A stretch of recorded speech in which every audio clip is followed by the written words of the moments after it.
ભુજ નગરપાલિકાની નાગોર રોડ ઉપર આવેલ ડમ્પિંગ સાઇટ ઉપર કોઈ અજાણ્યા ઈસમ દ્વારા ભંગારનો વાડો બનાવી એને દબાણ કરવામાં આવેલું હતું, જે અંતર્ગત નગરપાલિકા દ્વારા એવું નોટિસ આપવામાં આવેલી હતી.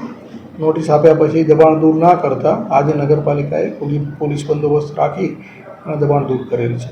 આ તો માત્ર આજે એક જ જે વાડો બનાવ્યો હતો તેનું દબાણ દૂર કરેલું છે નગરપાલિકાની માલિકીની સાઇટ ઉપરથી.